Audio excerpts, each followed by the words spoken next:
So basically, CYL have been given the opportunity to get the World War I Project in front of different environments, and it's 100 years old. We're coming to the anniversary of it.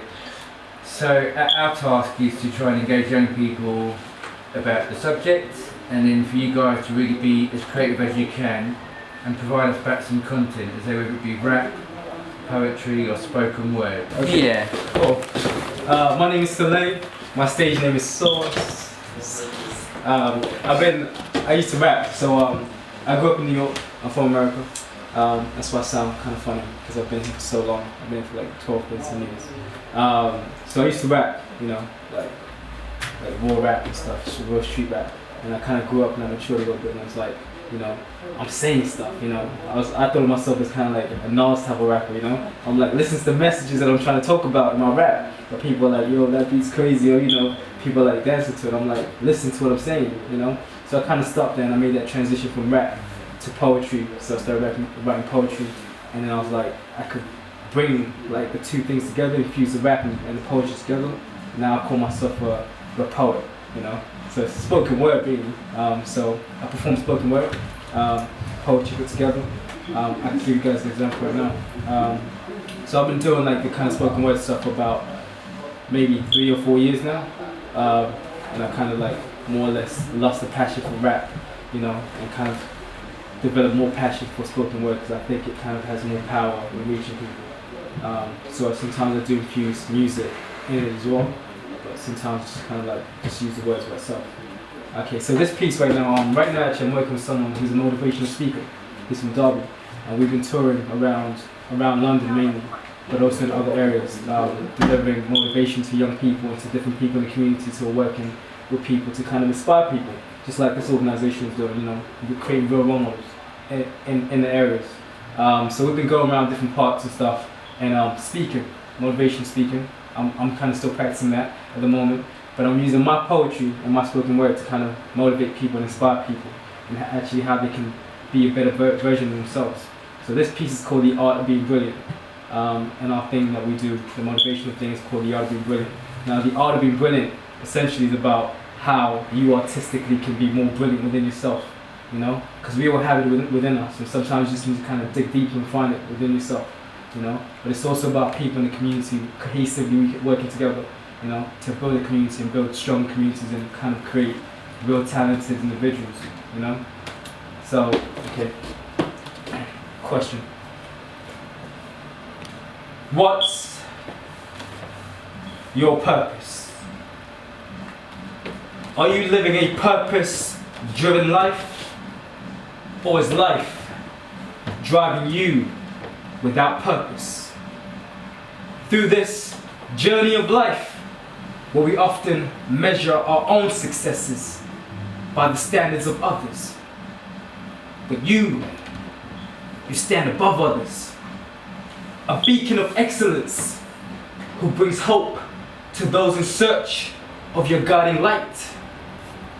Yeah, we're all champions in our own rights, but you're the art of brilliance. And this is what happens when rare stars align.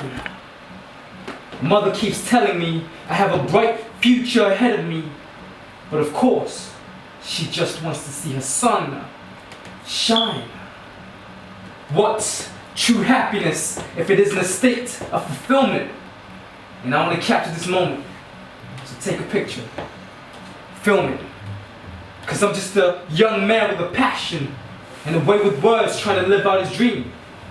Because just a few years ago, if you had told me everything we've achieved to date, it would have all been a myth. So it's ironic that I'm standing in the Unicorn Theatre doing this. Life is no fairy tale, but it's fair to tell that this young protagonist prince wants to fare well. Well, William Shakespeare said that all the world's a stage, and I'm just fortunate enough to have a captive audience to engage. Cause see, just a year ago, I didn't believe in miracles, but now when I look at my reflection like, mirror, mirror on the wall, who is the greatest of them all? The mirror calls me.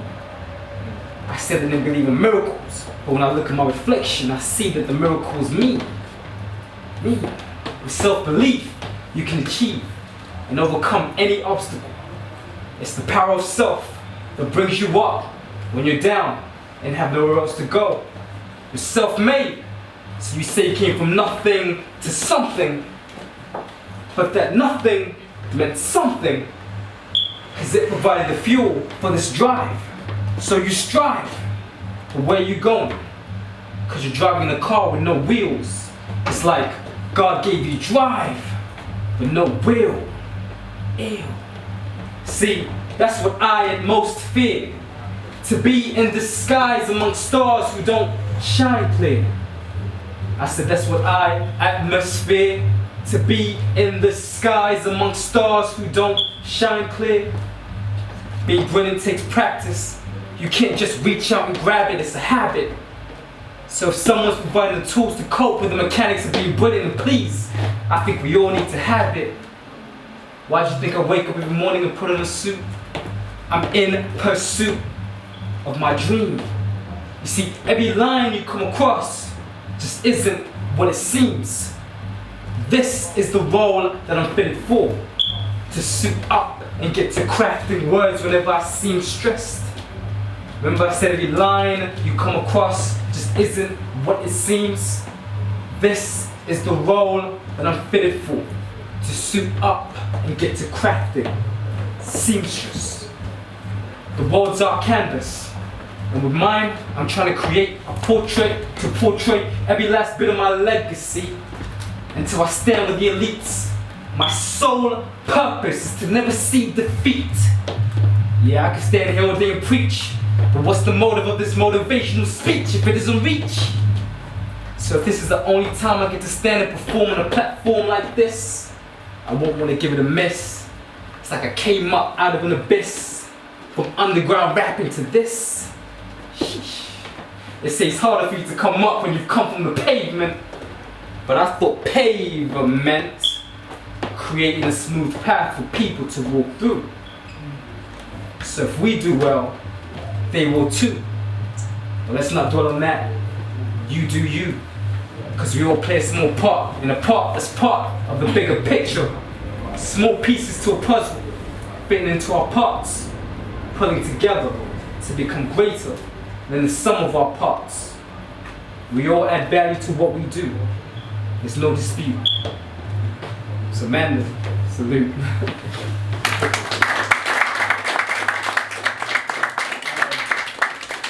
So that's an example of spoken word and how kind of you can use words. I like to play with words. I like to explore words and see how to kind of create double or triple meanings into what I'm saying. So that's one of the things that you guys can probably use when you're writing your 100 words of rap or poetry or whatever it is that you guys are gonna go for. I think it's powerful in terms of like engaging people. Did you guys feel engaged in that? Even though I know you guys are cool as hell, you're like you know, but it's that type of thing, you know. So you know, I think it's important to kind of find your own style, find your own kind of thing that you kind of use to kind of really get your point across. You know, for me, it's about words and playing with words and exploring different ways and how people can interpret things or hear things. You know, so yeah, that's pretty much it. Brilliant. Can I ask a question? Yeah. When you use spoken word, do you use any beats or soundtracks or instruments? Yeah. So what I do is I use kind of mellow beats, like I like keys and violins and stuff like that. I have two other pieces that are mainly kind of like music led. But even with this, I performed it a few times with music behind it and stuff. It kind of brings a different kind of emotion. It just adds a new layer to it, you know? So what actually defines spoken word from rap? When you're rapping an instrument. I have a people that won't know it. They'll just be like, so you're just rapping, you're a rapper. To them, you'll be a rapper, you know what I'm saying? Yeah. So what actually kind of breaks up the two? Okay, so you have poetry, rap, and you have spoken word. Okay, so poetry is intended for paper, like you read poetry, you can read that, right? Spoken word is for a live audience. So essentially, spoken word is poetry, but performed to a live audience. You know, that's the difference between the two things. And rap is poetry, you know, but it's spoken word at the same time, you know. So it's a little bit more than that. You know? Does that make sense? Is that kind of clear? Yeah. Does that answer your question? Yeah. Cool. Any other questions? No? When you start rapping? When I started rapping, I was rapping from like, since I was about 12, 13, 25 now. Start spoken word, right? Hmm? When start spoken word? About 4 or 5 years ago. So, I mean, it was a slow transition, but you know. Weeks, you say? Nah, weeks. What's he talking about? What was everyone talking about? One, isn't it? Alright, cool. So basically, what you got to do is basically writing some bars about it. As simple as that. Write some lyrics about the World War I, the facts. Them, everyone's got the facts there. Man, just construct it in their own way, and then the way. I'm not 100% sure how spoken word works, but you have to break it down in some way so it sounds like you're talking and more than rapping. Yeah. You know what I'm saying? So it's basically something that will help your craft. You know what I'm saying? If you seriously want to become a lyricist, you know what I'm saying? It's something that will help you because you'll be able to kind of write bars in a different way, find different styles. You know what I'm saying? And as far as constructing it goes, I would say do it just like I would construct a beat. You know what I'm saying? You find bits that you like, you find the facts that you like, and you write about that. You know what I'm saying? Interrupting, my brother. You know that, so like, do we have to like, does it really matter? Do you have to like let's say you're gonna do it here, do you have to do it in a spoken word way? How you done it? No.